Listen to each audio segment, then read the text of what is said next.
Active हुआ। Simple जो problems हैं या जो इश्यूज़ हैं, ये सबसे अहम मौजू है मैं समझता हूँ हमारी गवर्नेंस का। और मैं ये समझता हूँ कि अगर कल भी बल्कि वज़ीर-ए-आज़म साहब से हमारी ये बात हो रही थी कि अगर हम पीटीआई की हुकूमत की एक गलती देखें इन द हाइंडसाइट कि जो हमारे लिए बहुत हमें जिसका नुकसान पहुंचा, वो ये था जो हमने लोकल गवर्नमेंट इलेक्शंस जो हैं वो पहले साल में नहीं कराए। ये सबसे बड़ी गलती थी जो कि पीटीआई की हुकूमत की। अच्छा, और मैं ये भी आपको बता दूं कि इमरान खान पहले दिन से कन्विंस हैं और पहले दिन से कन्विंस थे कि स्ट्रॉन्ग लोकल गवर्नमेंट के बगैर मुल्क का निज़ाम ठीक नहीं हो सकता। वो क्यों कन्विंस थे? देखिए, अगर आप तारीख़ को देखें या अगर आप हिस्ट्री को जब देखते हैं, हिस्ट्री ऑफ गवर्नेंस को देखते हैं, तो दुनिया में क्या होता था? दुनिया में टॉप टू बॉटम अप्रोच थी, यानी ऊपर जो बंदा बैठा हुआ है वो सब लोगों को नीचे जो है उस सब लोग उसकी तरफ देखते थे।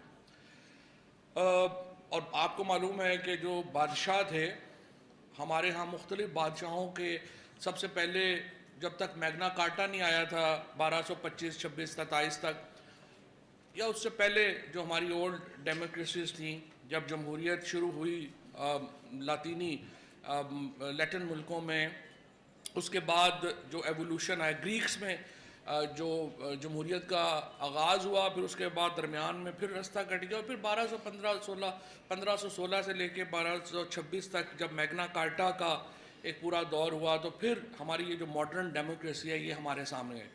उस वक़्त भी उस वक़्त और बल्कि हमारे यहाँ हिंदुस्तान में तो आखिर तक 1857 की जब जंग आज़ादी हुई, उस वक़्त भी जो बादशाह थे उनको ज़िल्ले सुबहानी कहा जाता था, शैडो ऑफ द गॉड।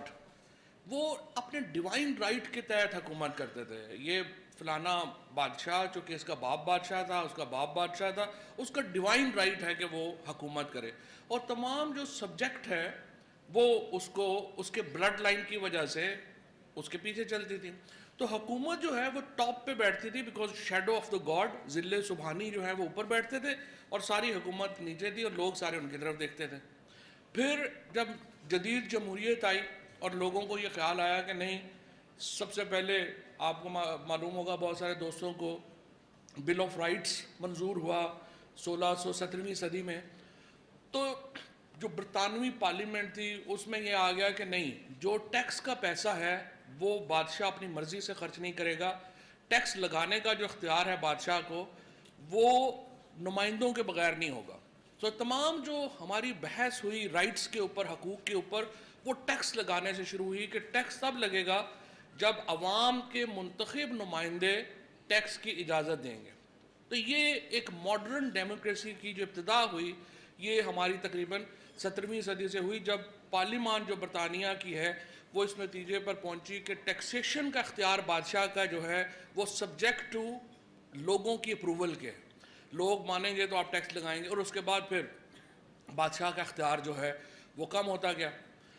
जो लोकल गवर्नमेंट का सिस्टम है, इसकी जो मॉडर्न, सबसे जो मॉडर्न फॉर्म है, क्योंकि जब बादशाह के इख्तियार कम होता गया और अवाम पावरफुल होते गए, तो जमहूरियत में फिर ये हो गया कि टॉप टू बॉटम अप्रोच के बजाय बॉटम टू टॉप अप्रोच हो गई।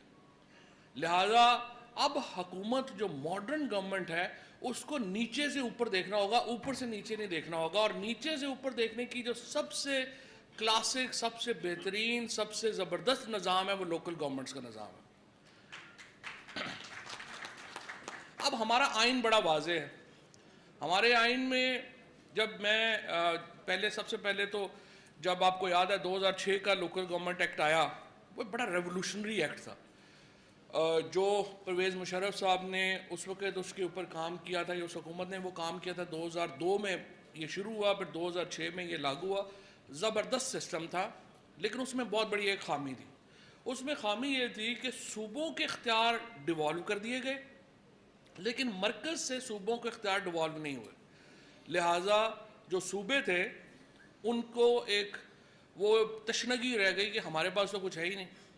18वीं तरमीम ने आके ये किया कि उन्होंने जो ये खामी थी, जो नेशनल से सूबों में डेवोल्यूशन होनी थी, वो वफाकी हुकूमत से उन्होंने सूबों में डेवोल्यूशन कर दी, लेकिन यहाँ पर एक बहुत बड़ी जो ज़्यादती हुई वो ये हुई कि जो सूबों के इख्तियार जो 2006 में डिवॉल्व हुए थे वो सूबों ने नीचे से ऊपर ले लिए।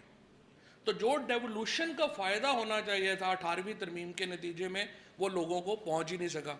अब आप देखिए इसका, अगर पाकिस्तान की गवर्नेंस का इस वक्त सबसे बड़ा प्रॉब्लम है तो वो ये आर्टिकल 140A की इम्प्लीमेंटेशन ना होना। आर्टिकल 140A क्या कहता है? हम सारे पाकिस्तान से टैक्स इकट्ठे होते हैं, फेडरल हुकूमत के पास आते हैं, फेडरल हुकूमत के पास से ये टैक्स 60% के करीब 57.86% के करीब ये टैक्स वापस सूबों को चले जाते हैं। सिर्फ 3 सालों में पंजाब को तकरीबन 23-2400 अरब रुपया नीचे गया, सिंध को तकरीबन 1700 अरब रुपया जो है वो गया है, बलूचिस्तान की आबादी फैसलाबाद डिवीजन की आबादी के लगभग है, इतने की तकरीबन उनकी आबादी है, उनको तकरीबन 700 अरब रुपया जो है वो नीचे गया। इसी तरह से खैबर पख्तूनख्वा को तकरीबन 900,000 अरब रुपया जो है वो नीचे गया। लेकिन हो क्या रहा है? लोकल गवर्नमेंट की सबसे बड़ी मुखालफत इस वक्त कहाँ से आ रही है? चीफ मिनिस्टर्स की तरफ से। क्योंकि जो प्रॉब्लम आ रही है ये है कि जब इतना पैसा फेडरल गवर्नमेंट से नीचे चला गया और वहाँ पे वो स्टक हो गया चीफ मिनिस्टर्स ऑफिस में, और दूसरा फिर प्रॉब्लम आ जाता है हमारे MNAs MPs राजी ही नहीं है कि वो पुलिस और ठेकेदार और पटवारी से ऊपर सोच रखे। जब तक हम अपनी सोच को अपने पांव से आगे नहीं करेंगे, जब तक हम अपनी सोच को अपने पांव से आगे सोचने की सलाहियत पैदा नहीं करेंगे, मुल्क कैसे ऊपर जाएगा? इतना पैसा जो है, जो कल भी हम सिंध में गए हैं, अब आप देखिए सिंध में एक तो आपने 1700-1800 अरब रुपया आपने दे दिया NFC अवार्ड के हिस्से के तौर के ऊपर, फिर कराची में, ज़ाहिर कराची में PTI जीती है, कराची में जो सिंध हुकूमत है वो 1 रुपया खर्च नहीं करती, लिहाजा वहाँ के लोग जो हैं वो कहते हैं जी हमने तो PTI को वोट दिया है, हमें तो आपको जो है वो हमें आपको टेक केयर करनी चाहिए। लिहाजा PTI को उस पॉलिटिकल प्रेशर के अंदर कराची को एक्स्ट्रा पैसे 1100 अरब रुपया फेडरल गवर्नमेंट ने उठा के कराची में और लगा दिया। आपने KCR बना दी, आपने नाले साफ़ कर दिए, आपने कहा लोकल गवर्नमेंट के सारे सिस्टम जो हैं वो हम ठीक करेंगे। लेकिन मुझे बताइए इस्लामाबाद से बैठ के कराची के मसले जो हैं वो कैसे आप हल कर सकते हैं? इसका वाहिद, और दूसरी फिर बड़ी प्रॉब्लम ये है, सुप्रीम कोर्ट में हमारी अदालतों में भी रोज़ाना केसेस जाएंगे, उसके ऊपर बातें होंगी, जो रियल केसेस जिनका इम्पैक्ट आना है उसकी तरफ अनफॉर्चुनेटली कोई हमारी तवज्जो ही नहीं है। 140A के ऊपर खुद इमरान खान साहब की जो पटिशन है वो पेंडिंग है, मेरा ख्याल है कम से कम 8 साल हो गए, 6 साल हो गए, हमें उसकी पटिशन के वो लगने को नहीं देती। सो मेरे ख्याल में, I can be totally wrong, parliament के ने आर्टिकल 140A पास कर दिया है। अब ये कानून जब तक सुप्रीम कोर्ट जो है वो इसको इंटरप्रेट नहीं करेगी, अब इस वक्त निज़ाम क्या है? आप NFC अवार्ड में पैसे जमा करते हैं, पैसे सूबों में डिवाइड होते हैं, आगे प्रोविंशियल फाइनेंस कमीशन अवार्ड ही नहीं हो रहा। सरहद KP ने जो है वो थोड़ा बहुत KP में ये हुआ है कि उसमें उन्होंने एक निज़ाम वज़ा किया है, बाकी तो तीनों सूबों में प्रोविंशियल फाइनेंस अवार्ड ही नहीं हो रहा। जब प्रोविंशियल फाइनेंस अवार्ड नहीं हो रहा तो फिर गिले पैदा होते हैं।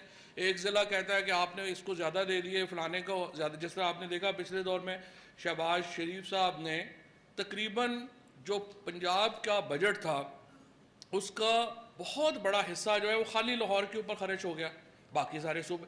अब मतलब आप बताइए, ये जो ट्रेन बनना है ये ज़बरदस्त है, सड़कें बनना जो है वो ज़बरदस्त काम है, लेकिन आप लाहौर में ट्रेन लगा दिया आपने, $260 मिलियन उसके ऊपर खर्च कर दिए, उसका जो किराया पूरा नहीं हो रहा, सब्सिडी आप हमसे जेलम से, लिया से, चकवाल से लेके पैसे लाहौर के उसमें प्रोजेक्ट में दे रहे हैं, ये तो कोई तरीका नहीं है। तेहरान उसके मुकाबले के ऊपर अभी सैंक्शन है, ईरान के ऊपर सैंक्शंस हैं, और तेहरान उसके बावजूद $500 मिलियन साल का अपना जनरेट करता है और अपने लोगों के ऊपर जो है वो खर्च करता है। इसी तरीके से बॉम्बे एक بلین ڈالر جو ہے وہ سال کا اکٹھا کرتا ہے. لیکن ہمارے جو بڑے شہر ہیں ان میں نہ لوگوں کو کوئی پرابلم ہے کہ وہ اپنی کوئی ٹیکسیشن کا نظام بنائیں, نہ ہی ہمارے خرچنے کا کوئی پرابلم ہے. لہٰذا میری نظر میں جو کور ایشو ہے پاکستان کی گورننس کا, اور اسپیشلی ہماری پریونشن, اور اس کا صوبوں میں بھی کوئی فائدہ نہیں ہو رہا. دیکھیں مثال کے طور کے اوپر اگر پنڈی بھٹیا میں کوئی ہسپتال میں ڈاکٹر نہیں ہے تو اس کا رسپانسبل چیف منسٹر ہے, اصولاً نہیں ہونا چاہیے. جو حافظ آباد کا میئر ہے اس کو ہونا چاہیے اس کا رسپانسبل. اسی طرح سے اگر آپ کے ملتان میں کوئی پرابلم ہے, یا فار ایگزامپل اگر آپ کا چاغی میں جو ہے وہ اسکول نہیں چل رہے, تو کوئٹہ میں بیٹھا ہوا چیف منسٹر چاغی کے مسئلے کو کیسے وہ جو اس کو تو پہنچتے پہنچتے جو ہیں وہ 2 سال لگ جائیں گے.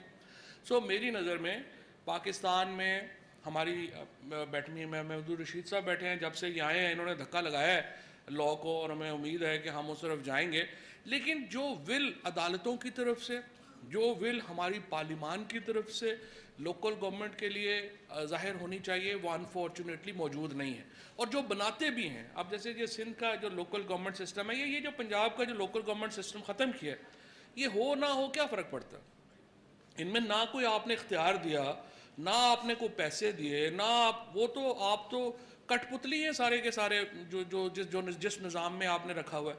سو پرائمری پرابلم از ایک empowered local government system Pakistan کے آئین کی ڈیمانڈ ہے, پاکستان کے لوگوں کے مسائل کا حل ہے, اور یہ ایک فیوچرسٹک نظام ہے جس کے لیے میرے خیال میں پاکستان کے ہر فرد کو جو سیاسی شعور رکھتا ہے کوشش کرنی چاہیے. بہت شکریہ, بہت مہربانی.